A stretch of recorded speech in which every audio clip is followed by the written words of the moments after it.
안녕하십니까. 닥터 비트맨입니다. 네, 지난 새벽 FOMC 회의가 진행이 되었습니다. 이 금리 결정은 시장의 예상대로 동결로 진행이 되었는데요. 이후에 파월의 발언이 집중 조명이 되었죠. 이에 시장이 크게 반응하지는 않았는데 일단 코인 마켓캡에서 메이저 탑10 코인들 가격 한번 살펴보도록 하겠습니다. 네, 일단 비트코인의 경우는 전날 대비해서 동시간 대비해서 크게 차이는 없습니다. 0.30% 상승한 모습이고 이더리움 역시 크게 이제 차이는 없는 모습. 리플 또한 마찬가지입니다. BNB, 솔라나, 트론, 도지코인 등등 대부분의 알트코인들 또한 메이저 알트코인 또한 크게 다르지 않은 모습 보여주고 있습니다. 네, 비트코인 더미넌스의 경우는 64%이고요. 이더리움 더미넌스 9.4% 역시 크게 차이가 없는 걸 확인할 수가 있습니다. 네, 지난 새벽 연준의 FOMC 회의 결과에 대해서 전 세계 금융시장이 촉각을 곤두세웠습니다. 이 금리를 4.25에서 4.50%로 동결하면서 올해 두 차례의 금리 인하 가능성을 시사했기 때문인데요. 이 점도표 분석에 따르면 2025년 말까지 목표 금리 범위가 3.75%에서 4%로 하락할 것으로 예상되며 이는 1%포인트의 금리 인하를 의미합니다. 이 제롬 파월 의장은 최근 이 경제가 견고한 속도로 성장했고 실업률은 낮지만 인플레이션은 다소 높다라고 평가했는데요. 이런 통화 정책의 변화가 비트코인과 같은 대한 자산에 대한 수요를 더욱 증가시킬 수 있는 환경을 조성하고 있다라고 보시면 됩니다. 이 파월 의장이 회의 후에 기자회견에서 언급한 관세 이슈는 특히 더 중요하다라고 말씀드릴 수가 있을 것 같습니다. 이제 관세로 인해서 향후 몇 달 동안 인플레이션이 상당히 상승할 것으로 예상한다라며 관세 비용 일부는 최종 소비자에게 전가될 것이라고 명확히 밝혔는데요. 이 관세가 유통망을 거쳐 최종 소비자들에게 도달하는 데 시간이 걸리지만 일부 효과가 나타나기 시작을 했고 앞으로 몇 달간 더 많은 영향이 나타날 것이라고 설명했습니다. 이런 환경에서 실질 구매력 하락과 인플레이션 압력은 무이자 자산인 이 비트코인을 인플레이션 해지 수단으로 더욱 부각시킬 수 있고 실질 금리 하락 전망은 암호화폐 시장에 유리한 조건을 만들어내고 있는데요.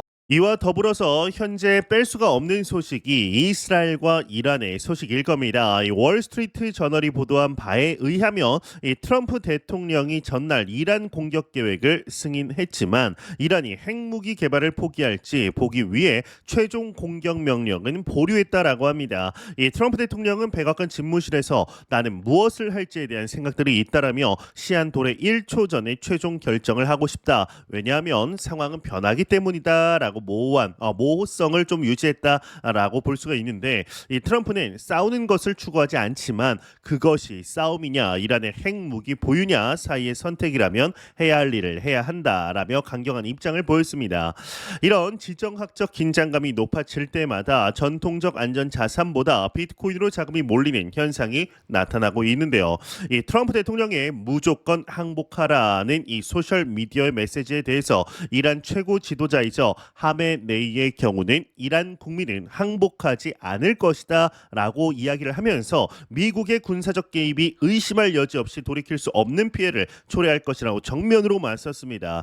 트럼프 대통령은 이란이 핵무기를 보유하기까지 몇 주밖에 남지 않았다라며 핵 문제 해결의 시급성을 강조하면서도 외교의 문을 닫았는지에 대한 질문에는 아니다라고 답해 협상 가능성을 열어두었습니다. 이런 긴장 상황이 지속되면 에너지 가격 상승을 통한 인플레이션 압력이 증가할 수 있으며 역설적으로 이런 불안정성은 전통적인 법정화폐에 대한 불신을 키우면서 디지털 자산으로의 자금 유입을 가속화하는 요인으로 작용하고 있습니다.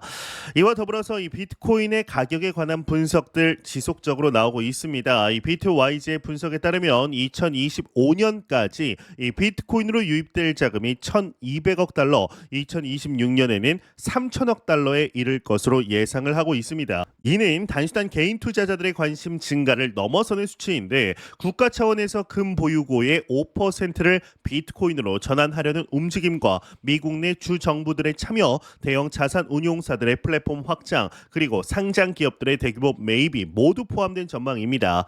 이런 제도권 자금의 본격적인 유입은 과거와는 완전히 다른 시장 환경을 만들어낼 겁니다. 이 학계에서도 비트코인의 장기 이 가격 전망에 대한 연구가 활발해지고 있는데요. 이 최근 저널 오브 리스크 앤 파이낸셜 매니지먼트에 게재된 논문에서는 비트코인의 고유한 수급 특성을 반영한 수학적 모델을 제시했습니다. 이 모델에 따르면 비트코인 가격이 2036년까지 최대 430만 달러에 이를 수 있다라는 놀라운 결과가 나왔는데, 물론 이게 극단적인 시나리오이긴 하지만 학술적으로 검증된 모델이라는 점에서 주목할 만합니다. 이 해당 연구의 핵심은 수요 배수와 이를 공급 인출량의 상관관계다라고 볼 수가 있는데요. 일일 2,000개 수준의 비트코인이 유동시장에서 제거되고 수요 배수가 20배에 달할 경우에는 2036년까지 219만 달러 도달이 가능하다라는 분석입니다. 더 과격한 시나리오에서는 이 수요 배수 30배 시 2031년 초까지 500만 달러, 이를 4,000개 인출과 40배 수요 급증이 겹치면 430만 달러까지도 가능하다라고 보고 있습니다. 이는 전 세계 금시가총액의 6배에 달하는 91조 달러의 총 자산 가치를 의미하게 되는데, 현실적으로 비트코인 시장에서 실제 거래 가능한 공급량은 총 발행량 2,100만 개의 절반 수준인 약 1,120만 개로 추정됩니다. 나머지는 장기 보유되거나 영구히 유실된 것으로 간주되고 있는데요. 이런 구조적 공급 부족은 수요가 일정 수준 이상으로 증가할 때 가격을 급격히 끌어올리는 병목 현상을 만들어낼 수 있습니다. 2024년 4월 기준으로 역산된 수요 곡선을 보면 공급 감소와 수요 증가가 맞물릴 때 가격 상승이 비선형적으로 진행될 가능성이 높은 것이죠. 이 피델리티 디지털 에셋에서 발표한 보고서를 살펴보면 현재 10년 이상 움직이지 않은 이 비트코인의 전체 공급량의 17%인 340만 개에 달한다라고 합니다. 이제 이를 현재 가격으로 환산하면 약 3,600억 달러에 해당하는 규모인데, 더 놀라운 건 이 비중이 2028년에는 이제 3년 뒤이죠. 20%에 2034년에는 25%까지 증가할 것으로 예상된다라는 점입니다. 이런 장기 보유 패턴은 비트코인의 실제 유통량을 크게 줄이면서 희소성을 극대화시키고 있습니다.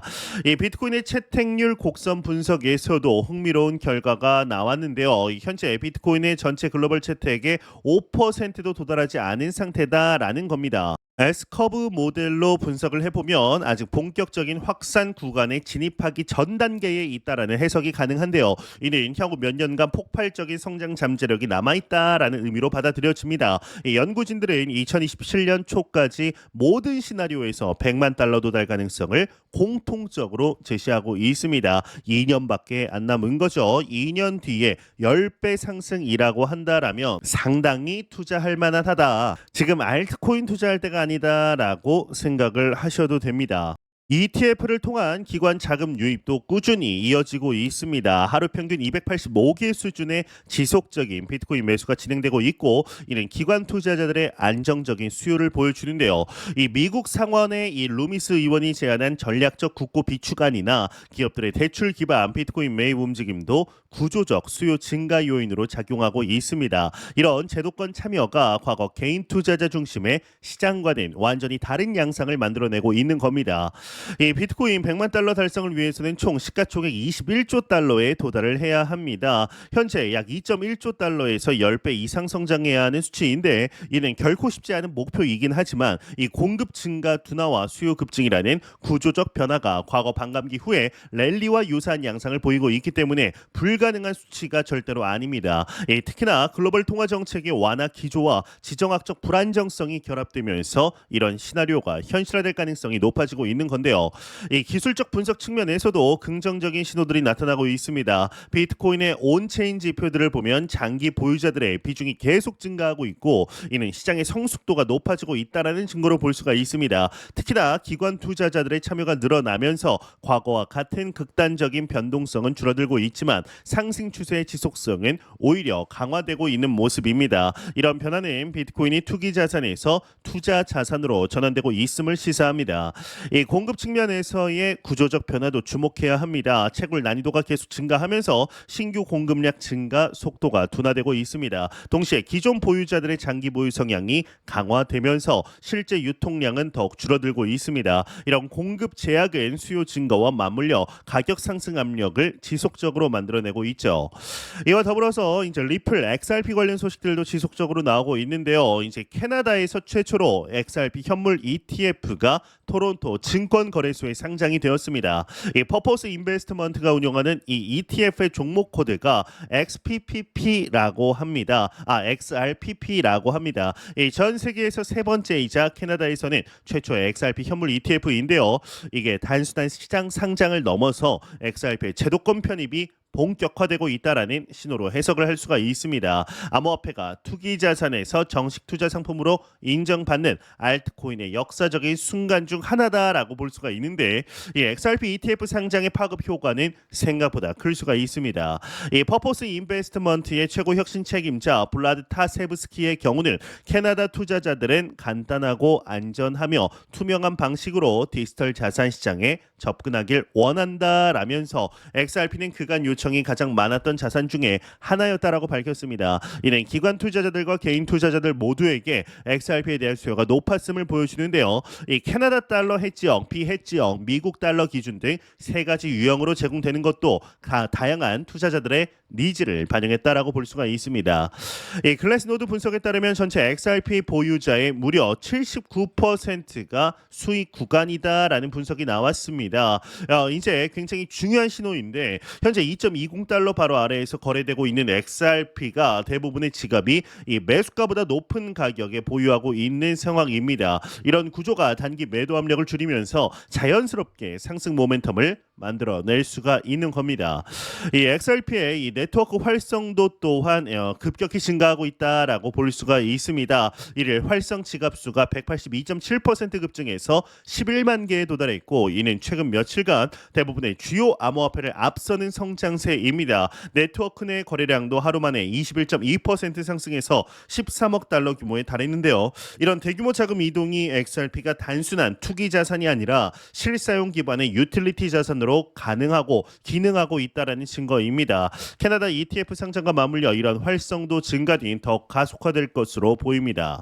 ETF 상장이 암호화폐 시장에 미치는 영향을 살펴보면 단순히 이 투자 접근성 개선을 넘어서는 의미가 있는데요. 이 스위스의 21쉐어스 그리고 브라질의 해시덱스에 이어서 세 번째로 이뤄진 XRP 현물 ETF 상장이 글로벌 제도권 채택에 확산을 보여줍니다. 특히나 캐나다는 암호화폐 ETF 승인에 상대적으로 개방적인 국가였음에도 불구하고 XRP ETF까지 승인한 건 규제 당국이 XRP의 법적 지위를 명확히 인정했다라는 의미로 해석될 수가 있습니다.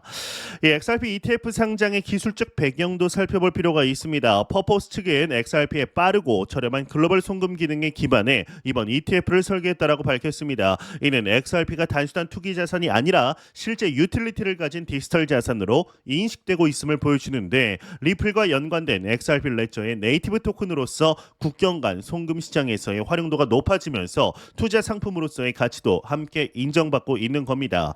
이 규제 환경의 변화 또한 긍정적이다라고 볼 수가 있습니다. 이 미국이죠. 작년 1월 비트코인 현물 ETF가 승인되면서 제도권 진입의 길이 열렸고, 이제 캐나다에서 XRP ETF까지 상장되면서 다른 국가들도 이를 따라가는 추세입니다. 규제의 명확성이 높아질수록 기관 투자자들의 참여가 늘어나게 되고, 이는 시장의 안정성과 성장성을 동시에 높이는 효과를 가져옵니다. 특히나 연기금이나 보험회사 같은 대형 기관들의 참여가 본격화되면 시장 규모가 기하급수적으로 확대될 수가 있습니다. 네, 현재 시장 상황을 종합적으로 분석을 해보면 이렇습니다. 암호화폐의 장기적 상승 가능성이 높다라는 결론에 도달합니다. 10년 이상 잠들어 있는 비트코인이 하루 550개씩 증가하고 있다라는 사실, 기관 자금 유입이 가속화되고 있다라는 점, 그리고 학계에서도 수학적 모델을 통해 장기 상승을 예측하고 있다라는 점들을 이를 뒷받침합니다. 이제 여기에 XRP ETF 상장까지 더해지면서 알트코인 시장의 제도권 편입도 본격화되고 있습니다. 결론적으로 현재 암호화폐 시장은 역사적인 전환점에 서 있습니다. 10년 이상 잠들어 있던 비트코인들이 하루 550개씩 쌓여가는 현상, 학술적으로 검증된 430만 달러 시나리오, XRP ETF의 캐나다 상장 그리고 알트코인들의 펀더멘털 개선까지 모든 지표들이 같은 방향을 가리키고 있습니다. 물론 단기적인 조정과 예상치 못한 위험 요소들은 언제든 나타날 수 있지만 장기적인 상승 추세는 이미 확고해 보이는데요. 이 투자는 결국 미래에 대한 베팅이고 이런 구조적 변화를 정확히 이해하고 자신만의 투자 전략을 세우는 것이 중요합니다.